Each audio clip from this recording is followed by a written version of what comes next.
Hey, Oh, how yeah. much is this? How much? No, excuse me. Excuse me. Oh my God. Oh, hey, you pretty. Yeah, come on. Hello miss hi. ಇವತ್ತು ನಮ್ಮ B T S Taeyang FF dark devil final part. Headset must ಕಣ್ಮುಚ್ಚಿ imagine ಮಾಡ್ಕೊಳ್ಳಿ. ಈ part ಸ್ವಲ್ಪ dark vibe ಆಗೇ ಇರುತ್ತೆ.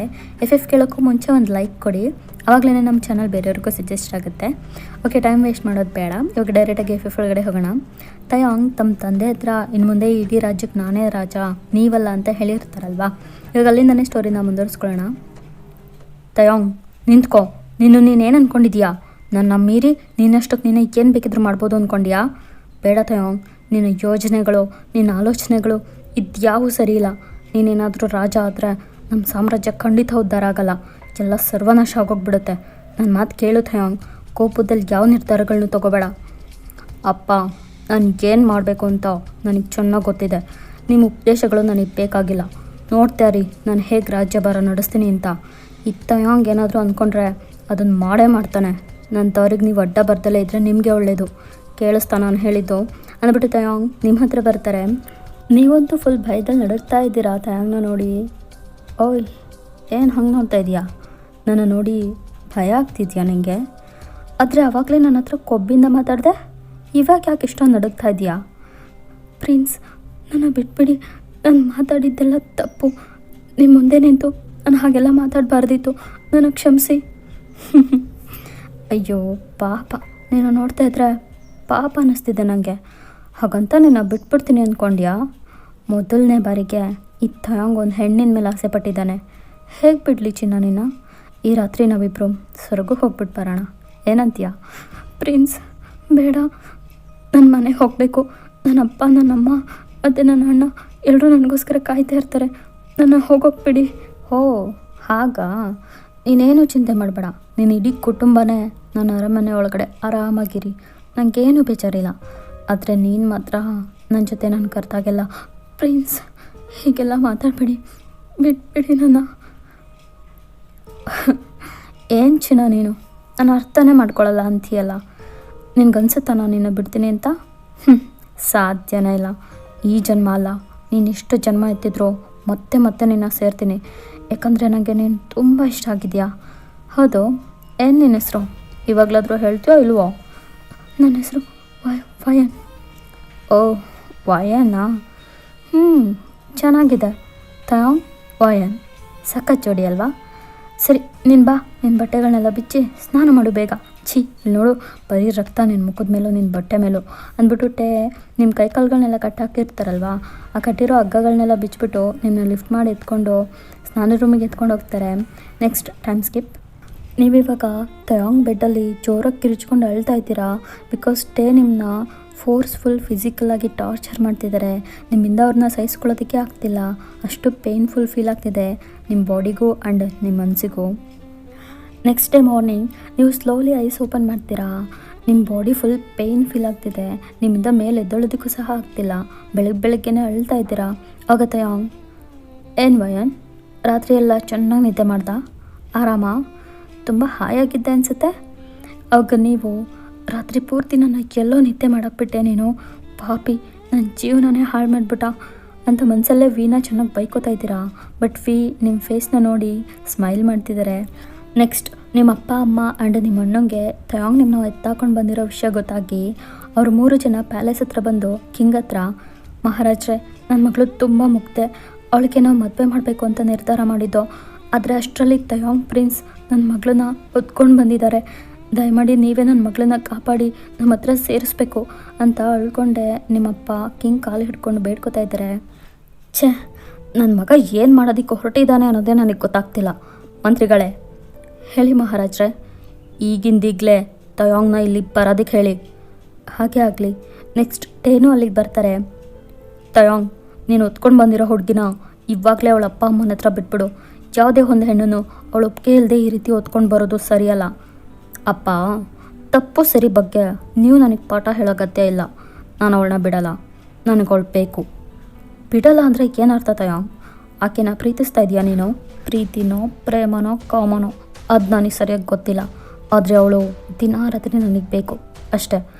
ಈ ಮಾತನ್ನ ಕೇಳಿಸ್ಕೊತಿದ್ದಾಗೆ ನಿಮ್ಮ ಅಣ್ಣಂಗೆ ಸಖತ್ತು ಕೋಪ ಬಂದು ತಯಾಂಗ್ ಕುದ್ಕೆ ಪಟ್ಟಿ ಹಿಡ್ದು, ನನ್ನ ತಂಗಿನ ಬಿಟ್ಬಿಡೋ, ನೀನೆಲ್ಲ ಯಾವ ಸೀಮೆ ಯುವರಾಜ, ನಿನ್ನಂಥ ಕೆಟ್ಟ ಮನುಷ್ಯನ ಹತ್ರ ನನ್ನ ತಂಗಿ ಇರೋದನ್ನ ನಾನು ಸಹಿಸಲ್ಲ, ಹೇಳು ಅವಳನ್ನ ಎಲ್ಲಿ ಬಚ್ಚಿಟ್ಟಿದ್ಯಾ ಅಂತ ಫೇಸ್ ಮೇಲೆ ಒಂದು ಪಂಚ್ ಮಾಡ್ತಾನೆ. ಅಷ್ಟೇ ಇವಾಗ ತಯಾಂಗ್ ಫಾಸ್ಟಾಗಿ ನಿಮ್ಮ ಅಣ್ಣನ ಕುದ್ಕೆ ಪಟ್ಟಿಗೆನ ಗಟ್ಟಿಯಾಗಿ ಹಿಡಿದು ಹಾಗೆ ಮೇಲಕ್ಕೆ ಎತ್ಬಿಡ್ತಾರೆ. ನಿಮ್ಮ ಅಪ್ಪ ಅಮ್ಮ ಇಬ್ಬರು ತಯಾಂಗ್ ಕಾಲಿಗೆ ಬಿದ್ದು ನನ್ನ ಮಗನ ಬಿಟ್ಬಿಡಪ್ಪ, ಸಾಯಿಸ್ಬೇಡ ಅಂತ ಗೋಳಾಡ್ತಿದ್ದಾರೆ. ತಯಾಂಗ್ ಏನು ಮಾಡ್ತಿದ್ಯಾ ನೀನು, ಬಿಡೋ ಅವನ್ನ. ಇಲ್ಲ ಅಪ್ಪ, ನನ್ನ ಮೇಲೆ ಕೈ ಮಾಡೋಷ್ಟು ಧೈರ್ಯ ಇದೆ ಇವನಿಗೆ, ನಾನು ಇವನ್ನ ಉಳಿಸಲ್ಲ, ಸಾಯಿಸ್ಬಿಡ್ತೀನಿ ಅಂದ್ಬಿಟ್ಟು ಇನ್ನೂ ಜೋರಾಗಿ ಕುದ್ಕೆನ ಹಿಸ್ಕಿ ಹಾಗೆ ಸಾಯಿಸಿ ನೆಲದ ಮೇಲೆ ದುಬ್ಬು ಬಿಸಾಕ್ತಾರೆ. ಆಗ ಕಿಂಗಿಗೆ ಕೋಪ ಬಂದು, ತಯಾಂಗ್ ಎಂಥ ಕೆಲಸ ಮಾಡಿಬಿಟ್ಟೆ ನೀನು, ಇನ್ನೂ ನಿನ್ನ ಹೀಗೆ ಹೇಗೆ ಬೇಕಂದ್ರಂಗಿರೋ ಅಂತ ಇರೋದಕ್ಕೆ ಬಿಡಲ್ಲ, ಇವಾಗಲೇ ನಿನ್ನ ಬಂಧಿಸಿ ಬಂಧನದಲ್ಲಿಡ್ತೀನಿ. ಯಾರನ್ನ ಬಂಧಿಸೋದು ಅಪ್ಪ, ನಾನು ಅವಾಗಲೇ ಹೇಳಿದೆ, ಇನ್ನು ಮುಂದೆ ಈ ಇಡೀ ಸಾಮ್ರಾಜ್ಯಕ್ಕೆ ನಾನೇ ರಾಜ. ಯಾರಲ್ಲಿ ಈಗಿಂದೀಗಲೇ ಮಹಾರಾಜನ ಅವ್ರು ಮಲಗುವ ಕೋಣೆಗೆ ಕರ್ಕೊಂಡೋಗಿ ಬಾಗಿಲಿಗೆ ಬೀಗ ಹಾಕಿ. ಆವಾಗ ಕಿಂಗ್ ತಯಾಂಗ್ ಮಾತನ್ನ ಕೇಳಿ ಅಲ್ಲೇ ಕೆಳಗಡೆ ಕುಸಿದು ಬೀಳ್ತಾರೆ. ತಯಾಂಗ್ ಕಡೆ ಸೈನಿಕರು ಬಂದು ಮಹಾರಾಜರನ್ನ ಅಲ್ಲಿಂದ ಎತ್ಕೊಂಡು ಹೋಗ್ತಾರೆ ಅವ್ರ ರೂಮಿಗೆ. ನಿಮ್ಮಪ್ಪ ಆ್ಯಂಡ್ ನಿಮ್ಮಮ್ಮ ಅವರಿಬ್ಬರು ನಿಮ್ಮ ಅಣ್ಣನ ಡೆಡ್ ಬಾಡಿ ಮುಂದೆ ಕೂತ್ಕೊಂಡು ಚೆನ್ನಾಗಿ ಅಳ್ತಾ ಇದ್ದಾರೆ. ಇಲ್ಲಿ ನೋಡಿ, ನಿಮ್ಮ ಮಗಳು ನನ್ನ ಜೊತೆಗೆ ಇರ್ತಾಳೆ, ಅವಳನ್ನೇನಾದರೂ ನನ್ನಿಂದ ದೂರ ಮಾಡಿ ಇಲ್ಲಿಂದ ಕರ್ಕೊಂಡು ಹೋಗೋದಕ್ಕೆ ಪ್ರಯತ್ನ ಪಟ್ರಿ ಅಂತ ಇಟ್ಕೊಳ್ಳಿ. ನಿಮ್ಮಿಬ್ಬರಿಗೂ ನಿಮ್ಮ ಮಗಂಗೆ ಬಂಧಿಸ್ತಿದ್ದೀನಿ ಬರೋದು, ಯಾವುದಕ್ಕೂ ಹುಷಾರಾಗಿರಿ ಅಂತ ನಿಮ್ಮ ಪೇರೆಂಟ್ಸ್ ಇಬ್ಬರನ್ನು ಜೈಲಿಗೆ ಹಾಕ್ತಾರೆ. ನೆಕ್ಸ್ಟ್ ಟೈಮ್ ಸ್ಕಿಪ್, ಡೇಸಸ್ ಹೀಗೆ ಪಾಸ್ ಆಗ್ತಿರುತ್ತೆ. ತಯಾಂಗ್ ಇವಾಗ ಇಡೀ ಸಾಮ್ರಾಜ್ಯಕ್ಕೆ ರಾಜ.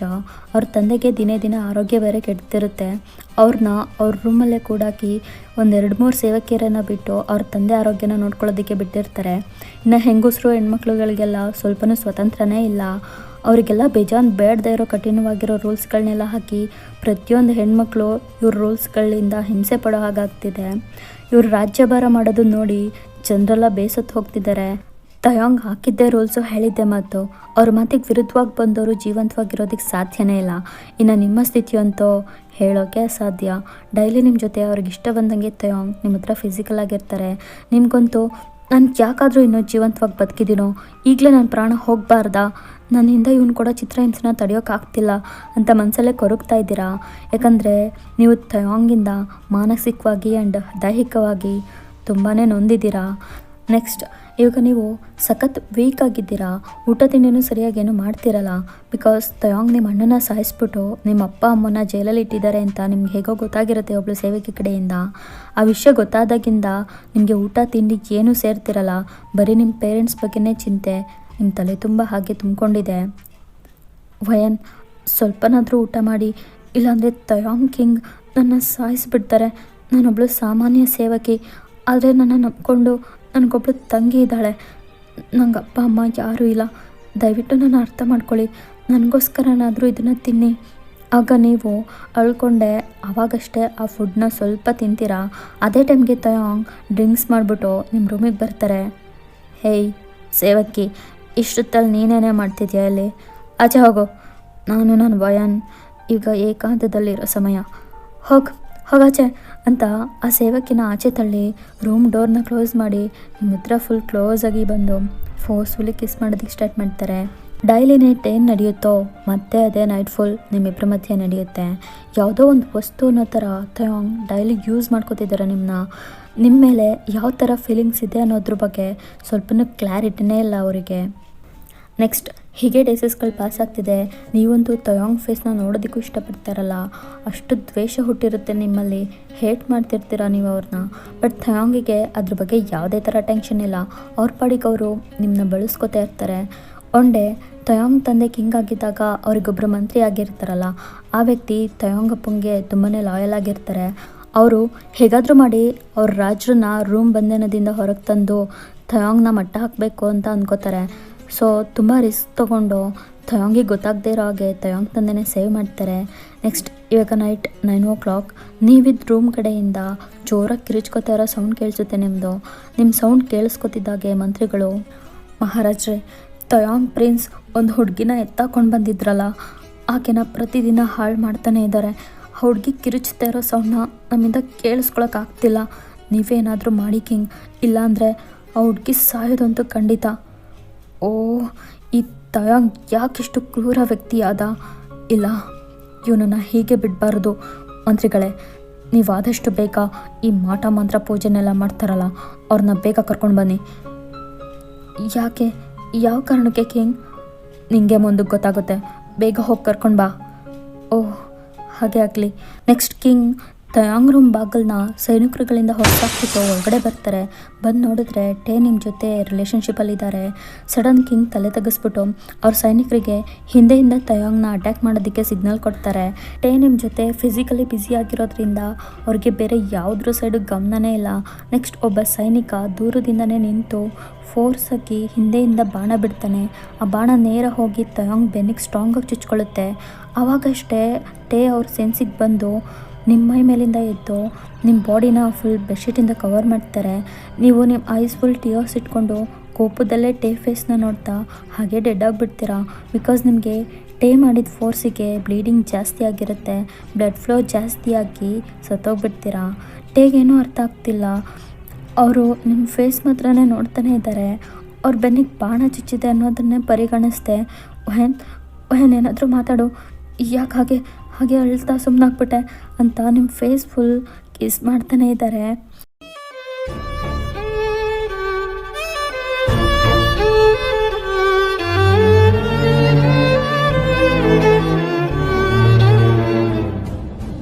ನಿಮಗೇನು ಜಾಸ್ತಿ ಬ್ಲೀಡಿಂಗ್ ಆಗಿರುತ್ತೆ ಅಂದರೆ ನೀವು ಅವತ್ತಿನ ದಿನವೇ ಪೀರಿಯಡ್ಸ್ ಆಗಿರ್ತೀರ. ಅದನ್ನು ಸ್ವಲ್ಪನೂ ಕೇರ್ ಮಾಡದೆ ತಯಾಂಗ್ ನಿಮ್ಮ ಜೊತೆ ಫಿಸಿಕಲಿ ರಿಲೇಷನ್ಶಿಪ್ಪಲ್ಲಿ ಇರ್ತಾರೆ. ಅದು ಅಲ್ಲದೆ ನಿಮ್ಮ ಬಾಡಿ ಫುಲ್ ವೀಕ್ ಆಗಿರುತ್ತಲ್ವ, ಸೊ ನಿಮ್ಮಿಂದ ಆ ಪೇನ್ನ ತಡೆಯೋ ಶಕ್ತಿ ಇರೋಲ್ಲ. ಸೊ ಅದಕ್ಕೆ ನೀವು ಡೆತ್ ಆಗಿರ್ತೀರ. ಇದೇನಿದು ಹೀಗೆಲ್ಲ ಹೇಳ್ಬಿಟ್ರಲ್ಲ ಅಂದ್ಕೊಬಿಡಿ. ರಿಯಲ್ ಹಿಸ್ಟ್ರಿನಲ್ಲೇ ಹಿಂದಿನ ಕಾಲಕ್ಕೆ ಹೋಗಿ ಹೆಣ್ಮಕ್ಳ ಸ್ಥಿತಿನ ಅಂದರೆ ಈ ರಾಜರು ಕೈ ಕೆಳಗಡೆ ಸಿಗೋ ಹೆಣ್ಮಕ್ಳ ಸ್ಥಿತಿ ನೋಡಿದ್ರೆ ಇದಕ್ಕಿಂತ ಭೀಕರವಾಗಿರುತ್ತೆ. ಹಿಸ್ಟ್ರಿ ಓದ್ದವ್ರಿಗದು ಚೆನ್ನಾಗಿ ಗೊತ್ತಿರುತ್ತೆ. ಸೊ ಇದನ್ನು ಜಸ್ಟ್ ಒಂದು ರೆಫರೆನ್ಸಾಗಿ ತೊಗೊಂಡಷ್ಟೇ ನಾನು ಇಲ್ಲಿ ಹೇಳಿದ್ದೀನಿ. ತಯಾಂಗ್ದು ಇಲ್ಲಿ ಒಂದು ಕಥಾಪಾತ್ರ ಅಷ್ಟೇ, ಒಂದು ಡೆವಿಲ್ ಕಿಂಗ್. ಅದಕ್ಕೆ ಆ ಟೈಟಲ್ಗೆ ತಕ್ಕನಾಗಿ ಹೇಳಬೇಕು ಅಂದ್ಬಿಟ್ಟು ಅಷ್ಟೇ ನಾನು ಸ್ವಲ್ಪ ಈ ಥರ ಕಂಟೆಂಟ್ ಆ್ಯಡ್ ಮಾಡಿದ್ದೀನಿ ಅಷ್ಟೇ. ಯಾರೋ ಇದನ್ನು ದಯವಿಟ್ಟು ಸೀರಿಯಸ್ ಆಗಂತ ತಗೊಳ್ಳೋದಕ್ಕೆ ಹೋಗ್ಬೇಡಿ. This is just imaginary story ಅಷ್ಟೇ. ನಾನು ಪದೇ ಪದೇ ಹೇಳ್ತಿರ್ತೀನಿ, ಅದನ್ನು ಮೈಂಡಲ್ಲಿ ಇಟ್ಕೊಳ್ಳಿ. ಓಕೆ, ಇವಾಗ ಬ್ಯಾಕ್ ಟು ಸ್ಟೋರಿ. ತಯಾಂಗ್, ನೀನು ಈ ಭೂಮಿ ಮೇಲೆ ಜೀವಂತವಾಗಿರೋದಕ್ಕೆ ಯೋಗ್ಯ ವ್ಯಕ್ತಿನೇ ಅಲ್ಲ. ನೀನು ಸತ್ರು ನಿನ್ನ ಆತ್ಮ 100 ವರ್ಷಗಳ ಕಾಲ ಜನ್ಮ ಜನ್ಮಗಳಿಗೂ ಅಂತರ್ಪಿಶಾಚಿಯಾಗಿ ಅಲ್ದಾಡ್ತಾ ಇರಬೇಕು. ನಿನ್ನ ಆತ್ಮಕ್ಕೆ ಶಾಂತಿನೇ ಸಿಗಬಾರ್ದು. ಒಂದು ವೇಳೆ ನಿನ್ನ ಆತ್ಮ ಶಾಂತಿ ಪಡಿಬೇಕು ಅಂದರೆ ನೀನು ಇವಾಗ ಯಾವ ಹುಡುಗಿನ ಬಲವಂತವಾಗಿ ಹಾಳು ಮಾಡಿ ಸಾಯಿಸ್ತೋ ಆ ಹುಡುಗಿನೇ ಮತ್ತೆ ಹುಟ್ಟಿ ಬರಬೇಕು. ಅವಳ ಜೊತೆ ನೀನು ಮತ್ತೆ ಸೇರಿದಾಗಲೇ ನಿನ್ನ ಆತ್ಮಕ್ಕೆ ಶಾಂತಿ ಸಿಗೋದು. ಅಲ್ಲಿವರೆಗೂ ಈ ಪ್ಯಾಲೇಸ್ ಒಳಗಡೆ ಪಿಶಾಚಿಯಾಗಿರೋ ನೀನೊಬ್ಬ ನರರೂಪದ ರಾಕ್ಷಸ. ನೀನಿರೋ ಈ ಅರಮನೆ ಕಪ್ಪು ಕಾಡಾಗಿ ಬದಲಾಗಲಿ, ಈ ಇಡೀ ಅರಮನೆ ನಾಶ ಆಗಿ ಪಾಳು ಬಿದ್ದೋಗ್ಲಿ. ಇದೇ ನಾನು ನಿನಗೆ ಕೊಡ್ತಾ ಇರೋ ಶಾಪ. ಯಾವ ತಂದೆನೂ ತನ್ನ ಮಗನಿಗೆ ಕೆಟ್ಟದಾಗಲಿ ಅಂತ ಯಾವತ್ತೂ ಬಯಸಲ್ಲ, ಆದರೆ ನಾನು ಬಯಸ್ತೀನಿ. ಯಾಕಂದರೆ ನೀನು ಕೆಟ್ಟವನು, ತುಂಬ ಕೆಟ್ಟವನು ತಯಾಂಗ್ ಅಂತ ಕಿಂಗ್ ಅಳ್ಕೊಂಡೆ ಟೇಗೆ ಶಾಪ ಕೊಡ್ತಾರೆ. ನೆಕ್ಸ್ಟ್ ಕಿಂಗ್ ಕರೆಸಿರೋ ಮಂತ್ರವಾದಿಗಳು ಟೇನ ಜೀವಂತವಾಗಿ ಅವ್ರ ರೂಮಲ್ಲೇ ಕೂಡಾಕಿ ಏನೇನೋ ರಿಚುವಲ್ಸ್ ಪೂಜೆಗಳನ್ನ ಮಾಡ್ತಾರೆ.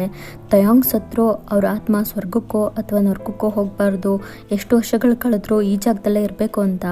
ನೆಕ್ಸ್ಟ್ ತಯಾಂಗ್ ತಂದೆ ಕಿಂಗ್ ನಿಮ್ಮ ಡೆಡ್ ಬಾಡಿನ ನೀವು ಸತ್ತಿದ್ದ ದಿನನೇ ಸುಟ್ಟು ಹಾಕಿರ್ತಾರೆ.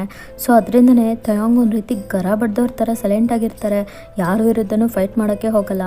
ಅವ್ರಿಗೆ ನಿಮ್ಮದೇ ಗುಂಗು, ನಿಮ್ಮ ಪ್ರಾಣ ಅವರಿಂದನೇ ಹೋಗ್ಬಿಡ್ತಲ್ಲ ಅಂತ ಆ ಶಾಕಿಂದ ಹೊರಗೆ ಬಂದಿಲ್ಲ ಅವರು. ಹೀಗೆ ಕೆಲವು ದಿನಗಳು, ವಾರಗಳು ಅಂಡ್ ತಿಂಗಳುಗಳೇ ಕಳೀತಾ ಇರುತ್ತೆ. ಟೇಗೆ ಊಟ ನೀರು ಇಲ್ಲದೆ ಆ್ಯಂಡ್ ಅವ್ರ ಬೆನ್ನಲ್ಲಿ ಬಾಣ ಚುಚ್ಚಿರುತ್ತಲ್ಲ, ಅದು ಬೇರೆ ಚೆನ್ನಾಗಿ ದೊಡ್ಡ ಗಾಯ ಆಗಿ ಅವ್ರ ಕತ್ಲೆ ರೂಮಲ್ಲೇ ಒಂದಿನ ಅವರು ಪ್ರಾಣ ಬಿಡ್ತಾರೆ.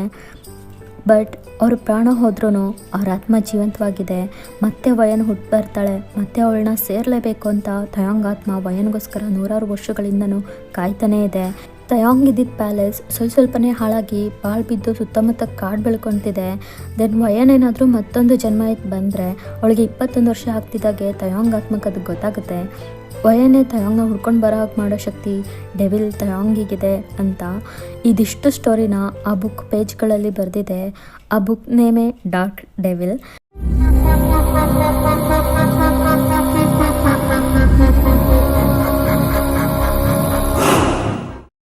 ಈಗ ಪ್ರೆಸೆಂಟಿಗೆ ಬರೋಣ. ಡೇ ಕಾಡ್ ಮಧ್ಯೆ ನಿಮ್ಮ ಫ್ರೆಂಡ್ಸ್ಗಳನ್ನೆಲ್ಲ ಸಾಯಿಸ್ಬಿಟ್ಟು ನಿಮ್ಮನ್ನ ಟೆಂಟ್ ಬಿಟ್ಟೆ ಬೇರೆ ಕಡೆ ಎತ್ಕೊಂಡು ಹೋಗಿರ್ತಾರಲ್ವಾ, ಅದು ಬೇರೆ ಎಲ್ಲಿಗೂ ಅಲ್ಲ, ಅವ್ರು ಪಾಳು ಬಿದ್ದ ಪ್ಯಾಲೇಸ್ಗೆ. ನೀವಿನ್ನೂ ಅನ್ಕಾನ್ಷಿಯಸ್ ಆಗಿ ಅವ್ರ ಬೆಡ್ರೂಮಲ್ಲಿ ಇದ್ದೀರಾ. ನೆಕ್ಸ್ಟ್ ಸ್ವಲ್ಪ ಟೈಮ್ ಕಳೆದು ಸ್ಲೋಲಿ ನಿಮ್ಮ ಐಸ್ನ ಓಪನ್ ಮಾಡ್ತೀರಾ. ನಾನಿವಾಗ ಎಲ್ಲಿದ್ದೀನಿ? ಇದು ಯಾವ ಪ್ಲೇಸ್? ವಯನ್, ಎಚ್ಚರ ಆಯ್ತಾ ನಿಂಗೆ? ಹೇ, ಯಾರು ನೀನು? ನಾನೇ ವಯನ್, ನೀನು ಪ್ರಿನ್ಸ್ ತಯಾಂಗ್. ಯಾಕೆ ನನ್ನ ನೆನಪುಗಳು ನಿನಗೆ ಬರ್ತಿಲ್ವಾ? ತಯಾಂಗ ಅಂದರೆ ಆ ಬುಕ್ಕಲ್ಲಿ ಇದ್ದಿದ್ದ ಡೆವಿಲ್ ಕಿಂಗ್ ನೀನೇನಾ? ಯಾವ ಬುಕ್ಕು? ಏನು ಹೇಳ್ತಿದ್ಯಾ ಚಿನ್ನ? ನನ್ನ ಹತ್ರ ಬರಬೇಡ, ದೂರ ಹೋಗು. ಅದು ಹೇಗೆ ದೂರ ಹೋಗೋಕ್ಕಾಗುತ್ತೆ? ಅದು ನೀನು ನನ್ನ ಹತ್ರ ಇಷ್ಟು ಪಕ್ಕದಲ್ಲಿರೋವಾಗ. ಓ, ಕೊನೆಗೂ ನೀನು ನನಗೆ ಸಿಕ್ಬಿಟ್ಟೆ. ಎಲ್ಲಿ ಮತ್ತೆ ನೀನು ನನಗೆ ಸಿಕ್ಕಲ್ವೋ ಅಂತ ತುಂಬಾ ಭಯಪಟ್ಟಿದ್ದೆ ಗೊತ್ತಾ ವಯನ್. ನಾವಿಬ್ಬರು ಇವಾಗ ಮತ್ತೆ ಸೇರಿದರೆ ನಿನಗೆ ನನ್ನ ಜ್ಞಾಪಕ ಬರುತ್ತೆ. ಹೇ, ನನ್ನ ನೇಮ್ ವಯನ್ ಅಂತ ನಿನಗೆ ಹೇಗೆ ಗೊತ್ತು? ಏನು ಚಿನ್ನ ಹೀಗೆ ಕೇಳ್ತಿದ್ಯಾ? ನೀನು ಅವಾಗಲೂ ವಯನೇ, ಇವಾಗಲೂ ವಯನ್ನೇ. ನೀನು ಬದಲಾಗಲ್ಲ ಮತ್ತು ನಿನ್ನ ಹೆಸರು ಬದಲಾಗಲ್ಲ. ನೀನು ನನ್ನ ಒಳ್ಳೆ ಕಣೆ ಅಂತ ಥಯಾಂಗ್ ಆತ್ಮ ನಿಮ್ಮನ್ನ ಟೈಟಾಗಿ ಹಗ್ ಮಾಡ್ಕೋತಿದೆ. ನೆಕ್ಸ್ಟ್ ಈ ಸೈಡ್ ನೋಡಿದರೆ, ಹಲೋ ಹೇಳಮ್ಮ. ತಾನ್ಯಾ, ವಯನ್ ಆ್ಯಂಡ್ ಅವಳ ಫ್ರೆಂಡ್ಸ್ ಬಗ್ಗೆ ಏನಾದರೂ ಗೊತ್ತಾಯ್ತೇನೆ? ಇಲ್ಲಮ್ಮ, ನಾನು ಇವಾಗ ಪೊಲೀಸ್ ಸ್ಟೇಷನಲ್ಲೇ ಇದ್ದು ವಿಚಾರಿಸ್ತಾ ಇದ್ದೀನಿ. ಪೊಲೀಸರು ನಮ್ಮ ವಯನ್ ಆ್ಯಂಡ್ ಅವಳ ಫ್ರೆಂಡ್ಸ್ನ ಹುಡುಕ್ಸ್ತಾನೆ ಇದ್ದಾರಂತೆ. ಆದರೆ ಅವರು ಎಲ್ಲೂ ಇನ್ನೂ ಸಿಕ್ಕಿಲ್ಲ. ವಯನ್ ಫ್ರೆಂಡ್ಸ್ ಪೇರೆಂಟ್ಸು ಸಹ ಇಲ್ಲೇ ಇದ್ದಾರಮ್ಮ. ಹೌದಾ? ಏನಾದರೂ ಗೊತ್ತಾದರೆ ತಕ್ಷಣ ನೀನು ಕಾಲ್ ಮಾಡಿ ಹೇಳು. ವಯನ್ ನಮ್ಮ ಕಣ್ ತಪ್ಪಿಸಿ ಅದು ಯಾವಾಗ ಮನೆಯಿಂದ ಆಚೆ ಹೋದ್ಲು ಅಂತಲೇ ಗೊತ್ತಾಗ್ತಿಲ್ಲ. ಅವಳು ಮನೆ ಬಿಟ್ಟು ಹೋಗಿ 2 days ಕಳೀತು. ಅವಳ ಕಡೆಯಿಂದ ಯಾವುದೇ ಫೋನ್ ಕಾಲ್ಸ್ ಇಲ್ಲ. ಅವಳಿಗೆ ಎಲ್ಲಿದ್ದಾಳೆ ಅಂತಲೂ ಗೊತ್ತಿಲ್ಲ. ನನಗಂತೂ ತುಂಬ ಭಯ ಆಗ್ತಿದೆ ತಾನ್ಯಾ. ಅವಳಿಗೇನಾದರೂ ಆಗಿರ್ಬೋದಾ? ಅಮ್ಮ, ಹಾಗೆಲ್ಲ ನೀನೇನು ಯೋಚನೆ ಮಾಡಬೇಡಮ್ಮ. ಅವಳಿಗೇನೂ ಆಗಿರಲ್ಲ. ನಾನು ಪೊಲೀಸ್ ಕಂಪ್ಲೇಂಟ್ ಕೊಟ್ಟಿದ್ದೀನಲ್ವಾ, ಅವ್ರು ಕಂಡು ಹಿಡಿತಾರೆ. ಇನ್ನೊಂದು ಕಡೆ ಅಪ್ಪನೂ ಅವಳನ್ನ ಹುಡುಕಿಸ್ತಾನೆ ಇದ್ದಾರಮ್ಮ. ನೀನು ಚಿಂತೆ ಮಾಡಬೇಡ, ಪ್ಲೀಸ್ ಅಳಬೇಡಮ್ಮ. ಹೇಗೆ ಅಳ್ದೇ ಇರಲಿ, ವಯನ್ ವಾಪಸ್ ಮನೆಗೆ ಬರೋವರೆಗೂ ನನಗೆ ಸಮಾಧಾನ ಆಗಲ್ಲ. ಅಮ್ಮ ಪ್ಲೀಸ್ ಡೋಂಟ್ ಕ್ರೈ. ನಿಂಗೆ ಆಮೇಲೆ ಕಾಲ್ ಮಾಡ್ತೀನಿರು. ಸರ್, ನನ್ನ ತಂಗಿ ಆ್ಯಂಡ್ ಅವಳ ಫ್ರೆಂಡ್ಸ್ ಬಗ್ಗೆ ಏನಾದರೂ ಕಂಡು ಹಿಡಿದ್ರಾ ಸರ್? ಮೇಡಮ್, ನಾನು ಎಷ್ಟು ಸಲ ಹೇಳಿ, ಇನ್ನೂ ಅವ್ರ ಬಗ್ಗೆ ಏನೂ ಗೊತ್ತಾಗಿಲ್ಲ ಮೇಡಮ್. ನಾವು ಆ ಡಾರ್ಕ್ ಫಾರೆಸ್ಟ್ ಏರಿಯಾದಲ್ಲಿ ಸರ್ಚ್ ಮಾಡಿಸ್ತಾನೆ ಇದ್ದೀವಿ, ಬಟ್ ನೋ ಯೂಸ್. ಸರ್, ಏನಯ್ಯ ನಿಂದು? ಸರ್, ನಮ್ಮ ಹೆಡ್ ಕಾನ್ಸ್ಟೇಬಲ್ ಅವಾಗಲೇ ಕಾಲ್ ಮಾಡಿ ಕಾಡ್ ಮಧ್ಯೆ ಯಾವುದೋ 4 ಸುಟ್ಟೋಗಿರೋ ಡೆಡ್ ಬಾಡಿ ಸಿಕ್ಕಿದೆ ಅಂತ ಹೇಳ್ತಿದ್ದಾರೆ. ಹೌದಾ ಮೇಡಮ್? ಕಾಡಿಗೆ ಹೋಗಿರೋರಲ್ಲಿ ನಿಮ್ಮ ತಂಗಿನೂ ಸೇರಿಸಿ ಒಟ್ಟು 5 ಜನ ಅಂತ ತಾನೇ ನೀವು ಹೇಳಿದ್ದು? ಹೌದು ಸರ್, ಬಟ್ ಇವಾಗ 4 ಸುಟ್ಟೋಗಿರೋ ಡೆಡ್ ಬಾಡಿ ಸಿಕ್ಕಿದೆ ಅಂತ ನಮ್ಗೆ ಇನ್ಫಾರ್ಮೇಷನ್ ಸಿಕ್ಕಿದೆ. ಇನ್ನೂ ಒಬ್ರಿಗೆ ಏನಾಗಿರ್ಬೋದು ಆ್ಯಂಡ್ ಅವ್ರು ಯಾರು ಅಂತ ಗೊತ್ತಿಲ್ಲ. ಮೊದಲು ಫಾರೆನ್ಸಿಕ್ ಟೀಮ್ ಆ್ಯಂಡ್ ರೆಸ್ಕ್ಯೂ ಟೀಮ್ನಲ್ಲಿ ಕಳಿಸಿ ಡೆಡ್ ಬಾಡೀಸ್ನೆಲ್ಲ ಕಲೆಕ್ಟ್ ಮಾಡ್ಕೊಂಬರ್ಬೇಕು. ನೆಕ್ಸ್ಟ್ ಪೋಸ್ಟ್ ಮಾರ್ಟಮ್ ರಿಪೋರ್ಟ್ ಬಂದಮೇಲೆ ಏನೇ ವಿಷಯ ಆದರೂ ನಿಮ್ಗೆ ತಿಳಿಸ್ತೀವಿ. ಯಾಕಂದರೆ ಡೆಡ್ ಬಾಡೀಸ್ ಎಲ್ಲ ಸುಟ್ಟೋಗಿರೋದ್ರಿಂದ ವ್ಯಕ್ತಿಗಳಿಗೆ ಯಾರಂತ ಫೈಂಡ್ ಔಟ್ ಮಾಡೋದು ಕಷ್ಟ. ಸೊ ಅದಕ್ಕೆ ಏನು ಹೇಳ್ತಿದ್ದೀರಾ ನೀವು? ಹಾಗಿದ್ರೆ ಅವರೆಲ್ಲ ಸುತ್ತೋಗಿದ್ದಾರೆ, ಅಲ್ಲಿ ಸಿಕ್ಕಿರೋ ಬಾಡೀಸ್ ಎಲ್ಲ ನನ್ನ ತಂಗಿ ಆ್ಯಂಡ್ ಅವ್ರ ಫ್ರೆಂಡ್ಸ್ದು ಅಂತ ನೀವು ಹೇಳ್ತಿದ್ದೀರಾ? ಮೇ ಬಿ ಇದ್ರೂ ಇರ್ಬೋದು, ನಾನು 100% ಶೋರಾಗಿ ಹೇಳ್ತಿಲ್ಲ. ಆ 4 ಡೆಡ್ ಬಾಡೀಸ್ ಬೇರೆ ಯಾರ್ಯಾರ್ದೋ ಏನೋ, ಯಾರ್ದೋ ಆಗಿರ್ಬೋದು. ಯಾರಿಗೆ ಗೊತ್ತು ಆ ಕಾಡೊಳಗಡೆ ಯಾರ್ಯಾರು ಹೋಗ್ತಾರೋ ಏನೋ. ಅಪಾಯ ಇರುತ್ತೆ ಅಂತ ಗೊತ್ತಿದ್ದು ಯಾಕೆ ಜನ ಸಾಯಕ್ಕೆ ಅಲ್ಲಿಗೆ ಹೋಗ್ತಾರೆ ಅಂತ ಗೊತ್ತಿಲ್ಲ. ನಮಗೆ ಬೇರೆ ಸುಮ್ಮನೆ ತಲೆನೋವು, ಇರೋ ಕೆಲಸ ಸಾಕಾಗಿಲ್ಲ ಅಂತ ಇದು ಬೇರೆ ಎಕ್ಸ್ಟ್ರಾ ಕೇಸ್ಗಳು. ಸರ್ ಪ್ಲೀಸ್ ಸರ್, ನನ್ನ ಸಿಸ್ಟರ್ ಆ್ಯಂಡ್ ಅವಳ ಫ್ರೆಂಡ್ಸ್ನ ಕೊಡಿ, ಅವ್ರಿಗೇನೂ ಆಗಿರಲ್ಲ. ಮೇಡಮ್, ಯಾವುದಕ್ಕೋ post mortem and DNA report ಬರಲಿ, ಆಮೇಲೆ ಹೇಳ್ತೀವಿ ಏನೇ ಇದ್ರು. ನೀವಿವಾಗ ಹೊರಡಿ. ಸರ್ ಹೋಗಿ ಮೇಡಮ್. Okay sir. ನೆಕ್ಸ್ಟ್ ಇವಾಗ ನಿಮ್ಮ ಸೈಟ್ ನೋಡಿದ್ರೆ ನೀವು ಜೋರಾಗಿ ಕಿರಿಚ್ಕೊಂಡು ಅಳ್ತಾ ಇದ್ದೀರಾ. ಎಸ್, ಥಯಾಂಗ್ ನಿಮ್ಮನ್ನ ಸಂಪೂರ್ಣ ಅವ್ರ ವಶ ಮಾಡ್ಕೋತಿದ್ದಾರೆ. ನಿಮ್ಮಿಂದ ಅವ್ರನ್ನ ತಡೆಯೋ ಶಕ್ತಿ ಇಲ್ಲ. ಅವ್ರ ಆತ್ಮ ನಿಮ್ಮ ದೇಹನ ನಿಧಾನವಾಗಿ ಸೇರ್ತಿದೆ. ಥಯಾಂಗಂತೂ ಫುಲ್ ಹ್ಯಾಪಿ. ನೀವು ಅವ್ರಿಗೆ ಮತ್ತೆ ಸಿಕ್ಬಿಟ್ರಿ ಅನ್ನೋ ಖುಷಿಲಿ ನಿಮ್ಮ ಜೊತೆ ಇಂಟಿಮೇಟ್ ಆಗಿದ್ದಾರೆ.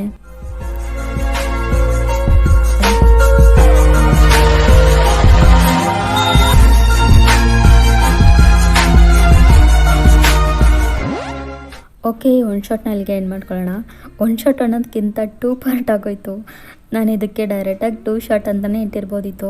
ಬಟ್ ಏನು ಮಾಡಲಿ, ಸ್ಟೋರಿನ ಸ್ಟಾರ್ಟ್ ಮಾಡ್ಬೇಕಾದ್ರೆ 1 ಶಾಟ್ ಅಂತಲೇ ಬರ್ದಿರ್ತೀನಿ. ಅದು ನೋಡಿದ್ರೆ ಒಳ್ಳೆ ಹೋಗ್ತಾನೇ ಇರುತ್ತೆ ತುಂಬ ಲಾಂಗಾಗಿ. ಸೊ ಅದಕ್ಕೆ 2 ಪಾರ್ಟ್ ಆಯಿತು.